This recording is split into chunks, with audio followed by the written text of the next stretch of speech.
Rafael, muita gente quer estudar as saídas do corpo de forma leviana, sem base, um monte de gente sem conhecer direito o que é.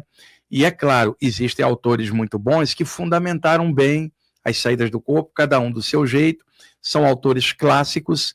Toda a área de informação tem alguns livros que você fala, dentro dessa área, você não pode deixar de ler esses aqui, que são os clássicos. Toda a área de informação é assim, na saída do corpo também. Então é muito legal poder estar comentando e mostrando, contando o histórico desses livros, principalmente para gerações mais novas, né?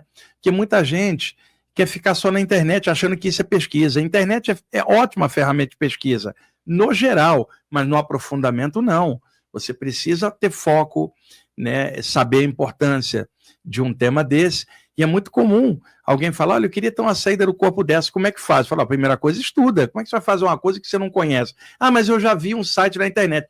Você não leu nada, não tem base. É a mesma coisa, você vai viajar para a Suécia, Rafael, e aí você fala assim, Wagner, como é que faz para viajar para a Suécia? Eu falei, pega um avião. Daí você não tem passaporte, não tem bagagem, não tem ninguém esperando você lá para poder te mostrar os pontos do lugar. Então, é melhor você ter uma base caso queira fazer a viagem para algum lugar. Viagens fora do corpo, cara, você precisa ter conteúdo, que é o teu passaporte, consciência, discernimento, sentimento. Eu tenho visto muitas pessoas estudar esse tema somente intelectualmente com nomenclatura, não tem amor por aquilo que está estudando.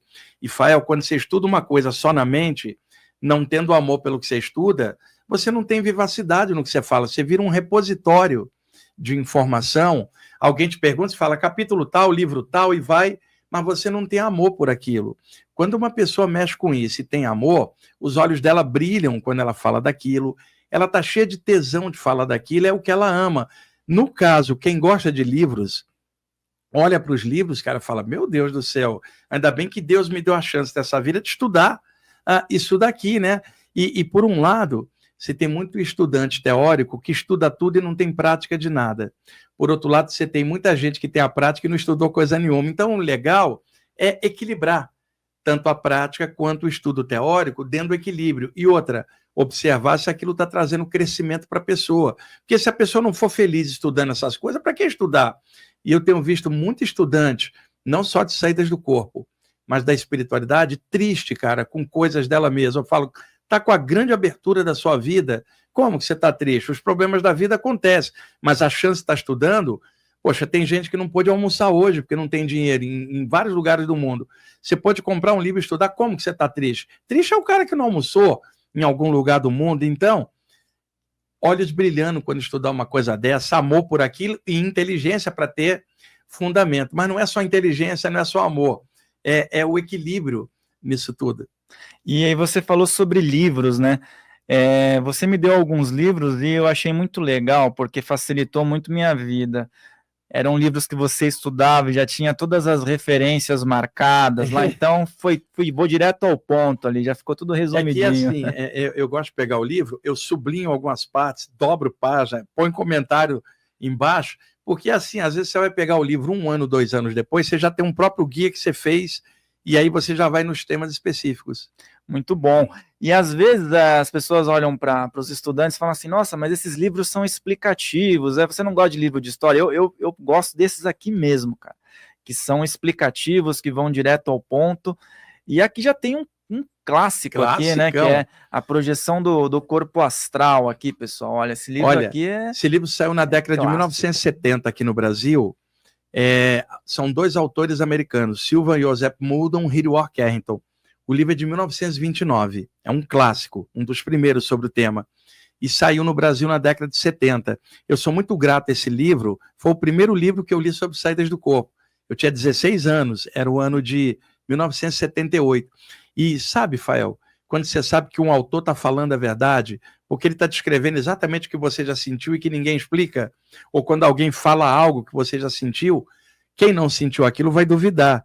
Mas quem já sentiu, fala, isso aí é verdadeiro porque eu já senti. E esse livro me ajudou muito. Ele tem um capítulo inteiro sobre o que ele chamou de catalepsia astral, que depois outros autores chamariam de catalepsia projetiva. Ele foi o primeiro a classificar as paralisias do sono. A pessoa acorda e não consegue se mexer, aquela sensação toda. E ele, então, tinha essas paralisias e, a seguir, ele se sentia fora do corpo. Eu estava tendo as paralisias também e descobri que eu poderia me soltar para fora do corpo durante elas. Quando eu bati os olhos nesse livro, eu falei, meu Deus, esse cara está falando a mesma coisa que está acontecendo comigo. E a história desse livro aqui, Fael, acho legal falar, o Hiriward Carrington era a maior autoridade em yoga e parapsicologia nos primeiros 30 anos do século XX na América do Norte. Esse homem viajou o mundo inteiro, era um ótimo pesquisador. Em 1919, ele lançou um livro chamado Autodesenvolvimento Psíquico. Eu já estou traduzindo, porque só tem em inglês. Higher Psycho Development.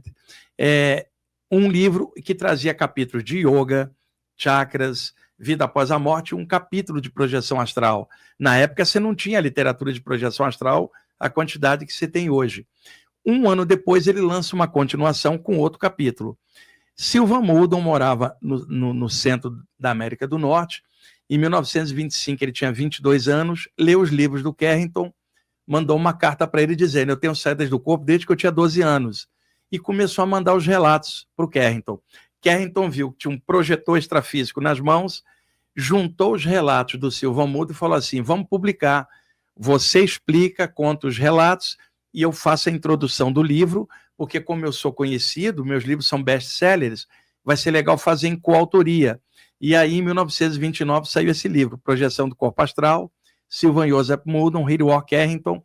Depois eles fariam um outro livro em 1951, que se chama Os Fenômenos da Projeção Astral, que nunca saiu aqui. Então, eu devo muito, inicialmente, esses autores, porque foi um livro que me ajudou a entender, inicialmente, as saídas do corpo quando eu era adolescente. Está esgotado hoje, só acha em sebo, em PDF.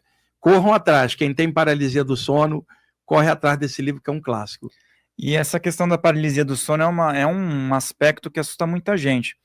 E aí, eu tenho conversa com pessoas, né, que inclusive consomem aqui os conteúdos, e tem uma questão que aí, junto com o começo das projeções astrais, né, das pessoas, que sempre pega. Existem pessoas que têm naturalmente, que nem você teve, não tinha feito nenhuma técnica para que isso ocorresse, assim como outras pessoas. Só que tem pessoas que buscam a todo custo ter essa experiência, e aí, lógico, tem exercícios, inclusive você ensina vários muito eficazes, mas a maior questão que eu ouço é o seguinte, eu não consigo visualizar a técnica. Como é que a gente consegue, para o pessoal que está assistindo, que tem esse dilema, né, auxiliar essas pessoas que têm dificuldade em visualizar uma técnica? As técnicas de visualização são a maioria nessa área. E, aliás, em outras áreas também, na área do yoga, né? Só que práticas respiratórias, por exemplo, são mecânicas. Você controla a respiração, não precisa visualizar nada, por exemplo. Agora, práticas de visualização são feitas na hora de meditar ou de dormir, para colocar a mente dentro do foco do que ela quer fazer. E o que acontece? Aqueles pensamentos que você arrasta para dentro do sono, imediatamente antes de dormir, pensamentos e imagens, quando o corpo humano entra no sono, o metabolismo cardiorrespiratório relaxa e as ondas cerebrais relaxam, o corpo sutil se solta, ele vai na direção do que você dormiu pensando, por um automatismo psíquico. Então, se você dorme pensando num lugar ou numa sensação, quando o corpo astral emerge, mesmo inconsciente, vai na direção daquilo e você desperta. Então, as técnicas de visualização não são apenas visualização, porque se eu penso algo aqui que eu vou a determinado lugar, meu corpo não sai do lugar, mas se eu penso mesmo dentro do corpo, o corpo astral já vibra naquela faixa. Quando o corpo descer o metabolismo no sono, ele vai naquela direção extrafisicamente. Então, por isso as técnicas de visualização, e às vezes as pessoas são ansiosas, não têm paciência de visualizar. E aí, às vezes, eu faço um teste, Fael. Vamos ver se você é ruim de visualização. Eu peço à pessoa, fecha os olhos e visualiza o rosto de quem você ama. Você consegue? Consigo. Mas por que você não consegue visualizar outra coisa? Porque você não tem amor por aquilo. Porque se você tem um componente emocional, é mais fácil da mente estar ligada. As pessoas querem fazer visualização só como um recorte mental. Então, visualiza algo que lhe seja caro ao teu coração. Se apaixona por isso e tenta estabelecer um trabalho com paciência. Na área de saídas do corpo, a ansiedade é fatal, porque ela acelera um metabolismo. Sabe, eu chamo de consumidores de técnicas. Ei, alguém tem uma técnica infalível? A única técnica que falha é uma pancada na cabeça, que o corpo desmaia e você vai ejetado para lá e não garante lucidez. Mas muita gente fala assim, eu quero uma técnica que seja infalível. Isso não existe. Cada pessoa tem um metabolismo, um biotipo físico, uma maneira psicológica de ser. Um tem medo, o outro não tem. Um tem um bloqueio de infância, o outro não tem. Tem uma série de coisas. Na área de saídas do corpo, além da falta de visualização, muita gente tem medo do invisível, Fael. É a chamada pneumofobia, medo de coisas aéreas e invisíveis. Nome popular, espiritofobia. As pessoas têm medo, cara. Foram educadas com medo do velho do saco embaixo da cama, medo do diabo, medo de espíritos, medo do saci pererê, da cuca, do duende.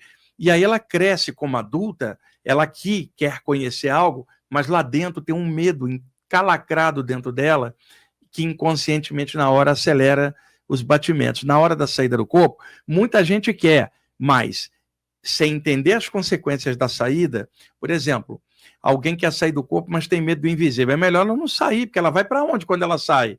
E outra, o que ela vai ver? A abobrinha flutuando, o coelhinho desencarnado? Ela vai ver pessoas extrafísicas. E assim como aqui na matéria, tem ambientes pesados e ambientes leves, pessoas atrapalhadas e pessoas legais. E isso vai da sintonia de cada um. Como é que alguém com medo quer sintonizar um ambiente elevado, se o próprio medo já é um ambiente ruim dentro dela? Então, por isso que é legal estar falando disso. Em aberto, boa parte das pessoas quer experimentar tudo isso. Você veja a pessoa falar assim, eu não consigo visualizar. Fala, estuda, leia, satura a mente com um monte de coisa que a visualização vai ficar mais fácil. Esses dias aí você saturou com o Botafogo, né, velho? Olha,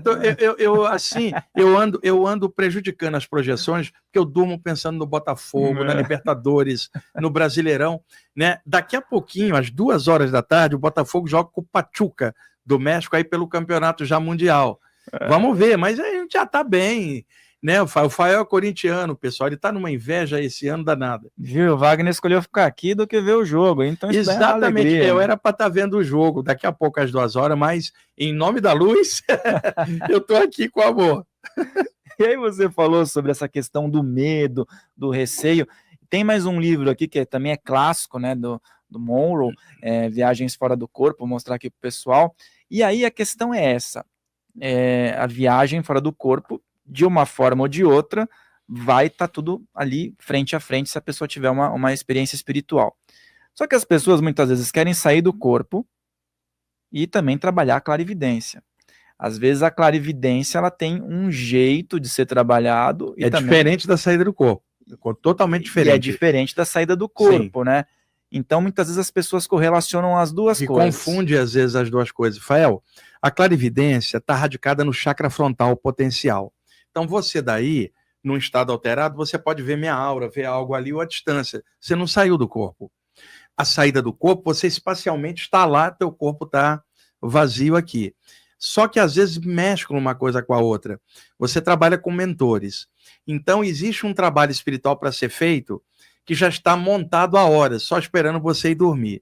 Na hora que você deita, você já está ligado mediunicamente, no caso de um médium, com um ambiente onde você vai para uma assistência. Então, assim que você vai caindo no sono, o teu chakra frontal ele abre um pouquinho e você já vê a distância, o lugar para onde você vai depois, que já estava ligado antes. Quando o teu chakra faz assim, em 1 segundo você está vendo lá, sem ter saído.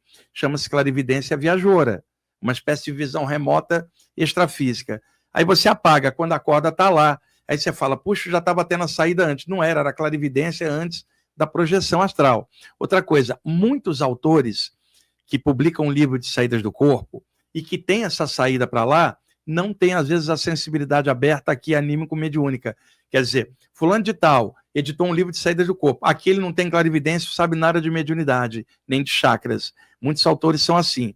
Por outro lado, vários clarividentes e autores de chakras não conhecem bem a saída do corpo. Mas legal, quando você junta as duas coisas e faz um trabalho em conjunto. Então, clarividência não é saída do corpo. E, às vezes, o chakra da testa espicha um pouco para fora. Se a pessoa não sabe disso, vai falar assim, eu estou desdobrado, metade de mim está ali na frente, metade está aqui. Ela não saiu, foi o chakra da testa que ampliou o raio de ação da percepção visual. E esse livro aqui, O Viagem Fora do Corpo, ele é do Robert Alan Monroe. O original, Journey Out of the Body, 1971. Saiu aqui no Brasil no início da década de 80 pela editora Record, coleção Nova Era. O Robert Alan Monroe, no finalzinho da década de 50, era um executivo de rádio, cara, e começou a ter saída, ele era um empresário da área de comunicação, começou a ter saídas do corpo espontânea já acima dos 40 anos, e aí ele começou a observar aquilo. Durante a década de 60, participou de experiência em laboratórios de parapsicologia, inclusive, até que em 1971 ele lançou esse livro, que é o mais traduzido em todos os idiomas aqui, mais conhecidos. Esse é o best-seller mundial. Nem vou dizer que é o melhor livro, estou dizendo que é o mais traduzido, e se tornou o mais conhecido na bibliografia de saídas do corpo internacional. São os dois, o Silva Moldon e o Robert Monroe, são dois clássicos que se complementam. Seria legal ler os dois, que são autores com parâmetros diferentes, ambos americanos. E foi legal você falar sobre isso, porque eu estava vendo um material, era bom o material, mas aí a pessoa ela fez essa relação de forma equivocada. Foi bom você ter falado, porque falava sobre essa obra e aí dizia que aí conseguiu abrir a clarividência porque nas projeções conseguia enxergar os mentores. Então houve essa confusão. Quando você sai do corpo, você tem capacidades lá fora, por exemplo, a paravisão não é a clarividência. Por exemplo, nós estamos aqui de frente. Então, você rebate luz, eu rebato luz, os nossos olhos captam os impulsos luminosos, o cérebro decodifica as imagens, a gente fala, estamos se vendo. Então, para ter a visão física, você depende da reflexão da luz. Tá, você está fora do corpo, Fael, seus olhos estão fechados lá. Como é que você enxerga lá fora? Pelo para-chakra frontal, num sentido que você não precisa nem virar, é para frente, para os lados, tudo ao mesmo tempo. Então, isto não é clarividência, é a paravisão, do mesmo jeito que a visão material aqui não é clarividência. Clarividência, quando você está num ponto e enxerga outro ponto, você está fora do corpo num determinado plano. Se dali você vê um plano superior sem sair dali, é clarividência fora do corpo, mas um fenômeno não é igual ao outro. O pessoal confunde a paravisão da pessoa projetada com a clarividência. Perfeito, muito bom, muito bom. Acho que vai esclarecer a dúvida de muitas pessoas, porque eu ouço muito isso, vejo muito isso e achei interessante a gente poder falar. Para estudar clarividência, tem 2 livros que eu recomendo. O livro Clarividência, do Charles Webster Leadbeater, que durante muitos anos saiu aqui pela editora Pensamento, e me parece que agora a editora Teosófica relançou. E o outro livro, do Rodrigo Medeiros, chama-se Clarividência também, já é um livro mais moderno. O Rodrigo Medeiros trabalhou dentro da linha da conscienciologia, na linha do Valdo Vieira, e procurou, numa linguagem um pouco mais normal, aberta, falar de clarividência sem perder o foco técnico, mas com uma linguagem mais acessível. E o livro dele é ótimo, Rodrigo Medeiros, Clarividência. Excelente, depois eu vou colocar para o pessoal do grupo essa listagem que você está falando, para o pessoal poder buscar, né?